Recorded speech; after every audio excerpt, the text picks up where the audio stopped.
او بیا چې کله د قبان را روان شو دی طرف ته کمزه کې چې مسجد نبوي دی بنو نجار دلته یو قبیله وا اغه د حضور صلی الله علیه وسلم ډیر غټ استقبال وکړو ماشومانی ولاړې وي پلارو کې او اغه د پیغمبر صلی الله علیه وسلم تعریفونه بیانول د پیغمبر صلی الله علیه وسلم خوش آمدید کول چې د دوانو جهانو سردار زمونږ کلی تر روان او بیا چې پیغمبر د بنو نجار خواته ورسېدو مسجد نبوی چې کوم ځای کې جوړ دی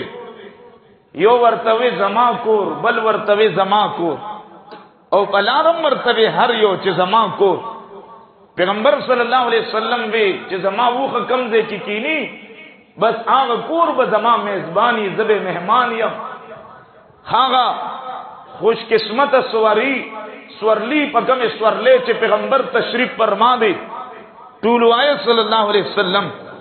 هغه سورلی د حضرت ابو ایوب انصاری رضی الله تعالی عنہ کور خواته کینی او حضرت ابو ایوب انصاری رضی اللہ تعالی عنہ میزبان جوڑی او رسول اللہ مہمان جوڑی حضرت ابو ایوب سے جوڑی گی میزبان جوڑی او رسول اللہ مہمان جوڑی کم منظر بو دخل تیو باغو پا کمزے چی مسجد نبوی اولنی تعمیر شوی د کجرو باغ د دوو یتیمانانو پیغمبر دی قبیله ته وی بنو نجار تا چې جمعه جوړو اغي ورته وی اے د الله رسوله استاد پاره دا حاضر دی پیغمبر صلی الله علیه وسلم ورته وی نا دا د یتیمانانو باغ دی د یتیمانانو مال مونږ نشو اغسته استعمالولې هغه باغ بیا واغسته شو په پیسو باندې حضرت ابوبکر صدیق رضی اللہ تعالی عنہ دا غی قیمت ادا کو مسجد نبوی چې په کمزه جوړ دی دلته کجرو باغو زاړه قبرونو مو د مشرکانو کافرانو جاړه بوټه می دخلتا او خسو خاشاک ډیر په بد حال باندې دخ کزیو پیغمبر صلی الله علیه وسلم لګیا دی په خپل لاسو باندې خوري اوچتای په خپل لاسو باندې کانی اوچتای اے زوانا تو چې په جمعات کې جاړو لګے تو وې زما عزت کمیږي ما ته یو عالم ملو شو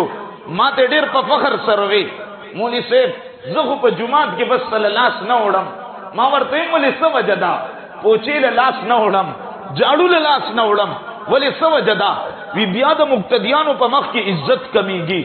استغفر الله ربي من كل ذنب واتوب الیه اے زوانا تو پدی جماعت کے جاڑو لاس نہ اڑے تو وے زما عزت کمیگی تو پدی جماعت کے پوچھا نہ وے تو وے زما عزت کمیگی د جماعت واشروم بنشی تو پہ لوٹو بناڑے بس سے داخل شے پپوز دی رومال کے خودو بل تلاڑے تو اے زما عزت کمیگی ورش سوال لس وکال مخ کے تا دا چا کلمہ ویلے دا دا رسول اللہ کلمہ دے ویلے دا تو دا چا سر عشق دا رسول اللہ سر عشق تو به قیامت پرد د چا مخه ته ودرېږي د رسول الله مخه ته ودرېږي وګوره مسجد نبوي په کمزه کې چې زما د پیغمبر روزه ده په کمزه کې چې یو طرف ته حضرت ابوبکر صدیق دی ور سره خواته حضرت عمر فاروق دی او زما د دوانو جهانو سردار اغه ال تپروت دی آرام فرما دی حضور صلی الله علیه وسلم سوال سوکال مخ کې پدی باغ کې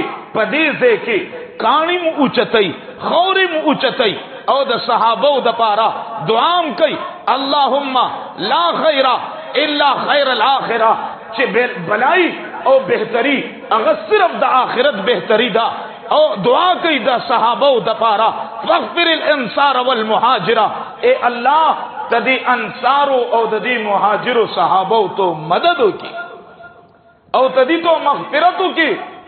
فاغفر تدی مغفرت کی تدی بخششو کی پیغمبر په خپل لاس باندې د جمعات خوري او چتای اے ځوانانو ستاسو په کلی کې په ځنګلو کې یو ځای بل ځای چې کم زم جمعاتونه دي